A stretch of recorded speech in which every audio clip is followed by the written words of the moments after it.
Good afternoon. Welcome back to the YouTube channel. Malawi cameras tilongosole pano zimene zachitika pamene ndithu ceremony kapena kuti mwambo summit wa G20 mmene wathera komanso ndi mmenenso zikuyenderanso malingananso ndi mpungwepungwe umene ulipo pakati pa America komanso South Africa.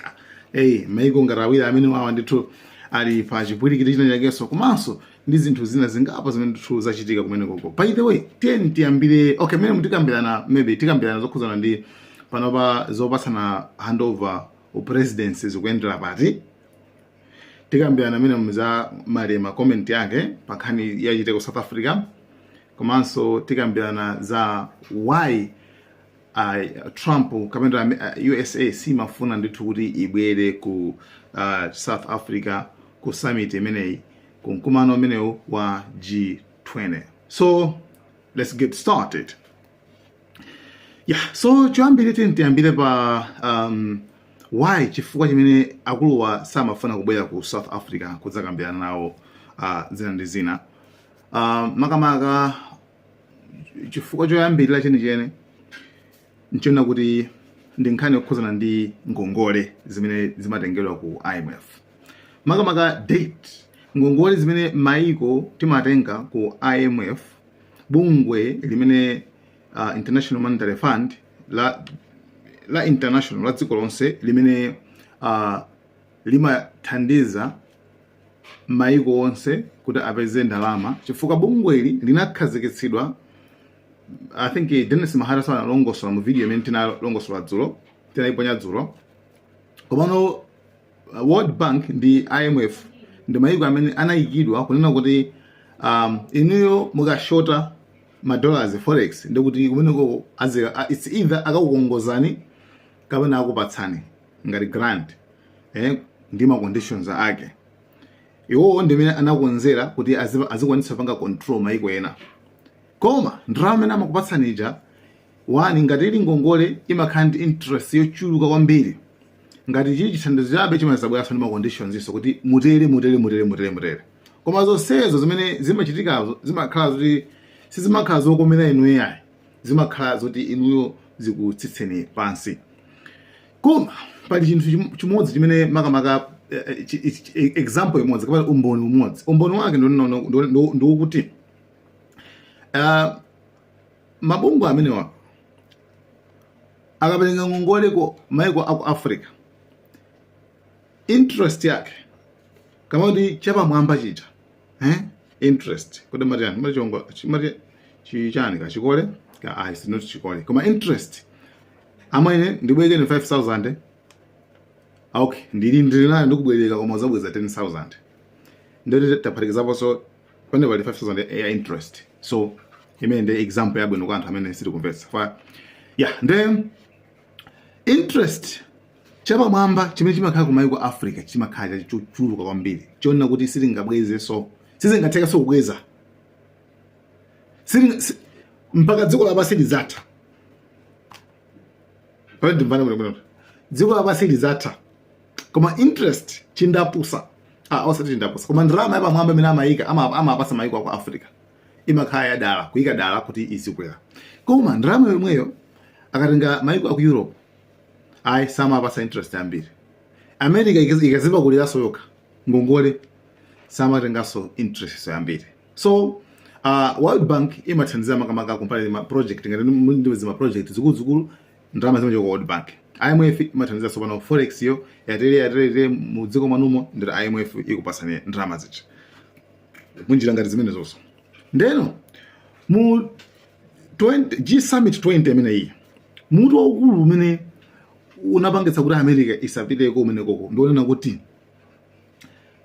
chifukwa chani maiko aku Africa interest imakhala yambiri kwenako yochepa, maiko enawo yochepa. Remember kwenza kuti ma members IMF ndama iyi amasonkha amaponya kwa IMF kucha ma countries zonse maiko onse amaponya kumene kucha pang'ono nkumakongola koso ngati mwa banking konde koma sikuti izozo kuti iwo ndalama yawo amapezera kumene koko lasije ndi anthu oti ndalama zamangopoli ntabacha mukuzowa kale ndakwawo komweko nzakwako komwe zimene zichi iyi mankha ngati ingokhala system chabe mona imankhala system chabe kuti aliyense azikhanga tikumasonga ndi dziko lililonse limene lili member country imanena kuti ziponyako kumene kuchako ndalama pa chaka. So tikafuna kubwerekanso tizikabwerekanso ndi chindapusa chake pati pacha. So issue yayikulu imene inali umene kunena kuti why bwanji pakhaleko ndithu chilungamo pa nkhani yokhudzana ndi interest at least pakhaleko chilungamo komanso vuto limene lipangidwe fixed. Tikonze zimene zizi maiko ku Africa tisamangovutika basi ndi nkhawa kuti tili ndingongole pamene azungu system yanayika dala. Ndeno pamene ndakamba zonse kuti tonse timasonkha tapaka contribute dziko lililonse koma America ndimene makhala ndi contribution yayikulu kwambiri iwo ali ndi 16% imene amaponyako ku IMF ndi World Bank kucha. Ndi ndalama zomakhala ngati iwo ndamene ali ndi say, iwo ndamene angalamulire, iwo ndamene ali ndi final say kumene koko ena tosefe paibe chimene tingapange. So penepo mtupa mafunika tatu pakonzedwe bwino kuti nawonso maiko enaso nafenso tizimvanso kukoma ngati mmene amamvera kukoma maiko aku Europe ndi enawo chifukwa interest yawo kamakhala kochepa. Pamene ifeyo interest imangosonkhana mumadziwa kuti zoti ngongole zimangosonkhana like ndi amalola so kuti ukatenge inenso nabweza amalola. Why is that? Chifukwa kuti amadziwa kuti ifeyo ma Africans kuti apange control bwino azikhani ngongole ndi IMF ndi World Bank. Chifukwa apa ndokhala ngongole kuti apa ndo sikwira ndi amayisesa ndithu kupanga njira ili yonseyo. Ndi achina Trump America ku G20 summit ku G20 ku ilibe ngati tenelani ilibe veto power kama kuti ilibe kufunikira kuti awane ni mabig no zimezo kulibe izimezo iwo ndi kwa IMF komweko kumene ali mabig.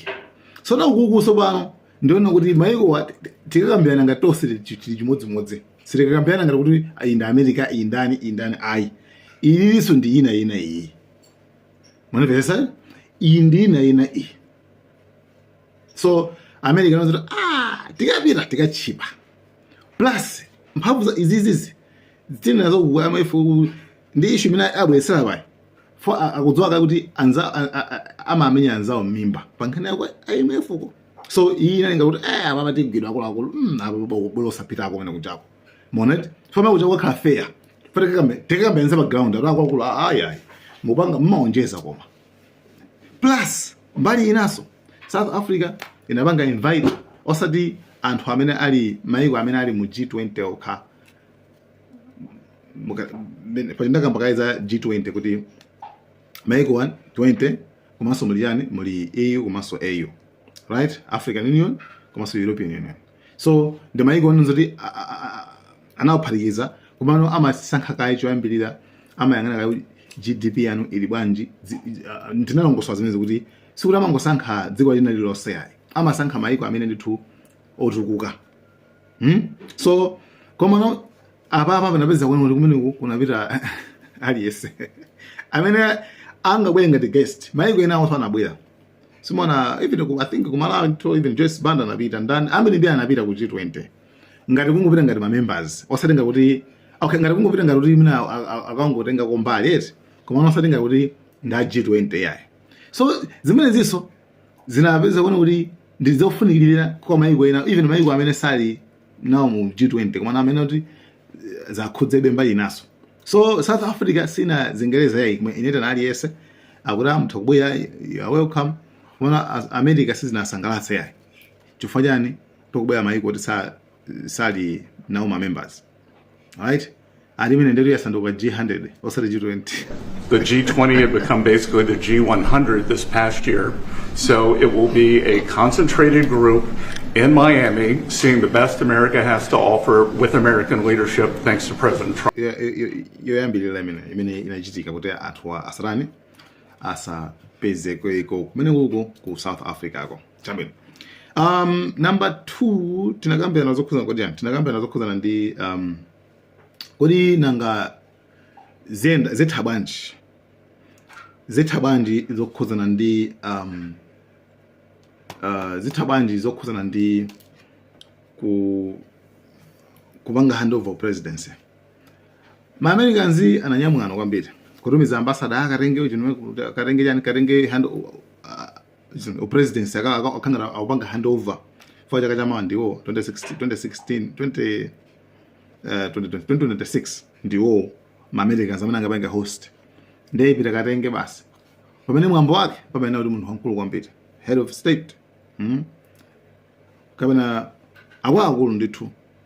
So South Africa if president wathu sangapange handover zimene zizi kwa munthu woti wamba yayi ndi chimene apanga chake atenga upresidency uja akausiya ku DECO ku office ya international amati DECO international amati Department of International Relations and Cooperation. Office ya kumene koko iwanga nazama ubali ndawo awuza mthokatenga komene komande no it's fine for president like South Africa haya chamba lezi chambo sabangeza zopusa kwambiri ife mutitola kwambiri so nawuza mthokatengira ku office ya DECO kumano siribanga handover semwaneso yayi. So yeah, that's it. So point yomalizira ndi point yokhuzana ndi Julius Malema. So Julius Malema waikapo mulomo pankhaniyo choyambirira kumano wayankhula zinthu zanzeru kopya. Choyambirira wanakuona kuti tipange celebrate tikondwelere makamaka courage kuonetsa kulimba mtima kwa kachimphuno paja Julius Malema Cyril Ramaphosa amanena kuti kachimphuno Mr. Big Nose olopa speech yake mukapanga cheki ichi article imene walemba ku Facebook wake mukaona zoti walemba kuti let's celebrate Big Nose ari kachimphuno so yeah, that's it. Sometimes it's just being sarcastic or what.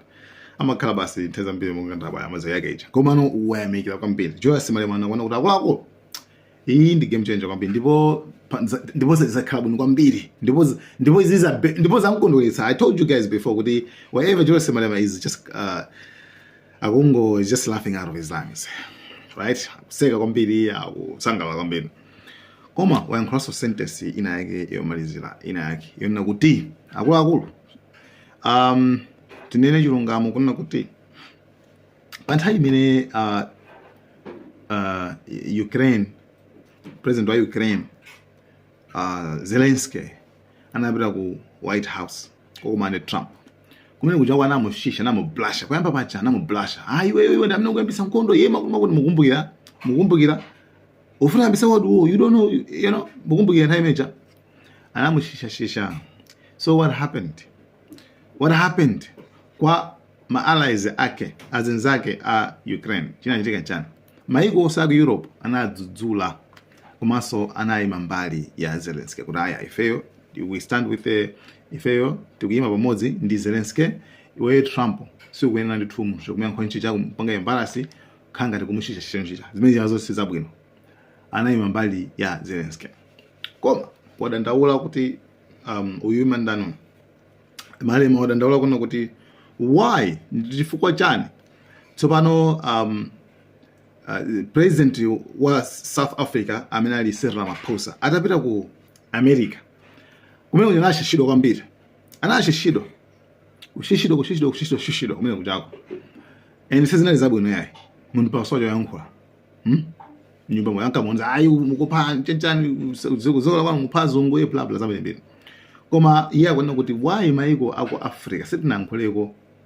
kama kuyimako to stand with ndi Cyril Ramaphosa why palibe ndana kuti vuto ndono kuti imagine ma African leaders sopena paketi ndi mavuto kwambiri ndife anthu tinicholepheretsa kwambiri zimene wayankhula Julius Malema tinicholepheretsa tifanye ndonga zimene tifanyani why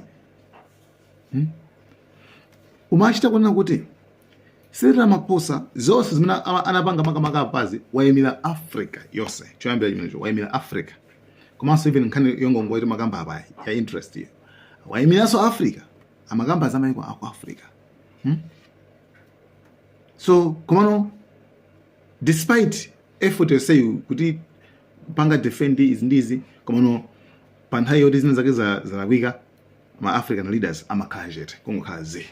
So That's what exactly happened. Pamene kuti tapanga cover nkhani zonse zitatu zimene tinakubweretserani kuti tikhale updated. So guys, tena kuti thank you so much. Kena kuti tikhale updated naso. Malawani cameras.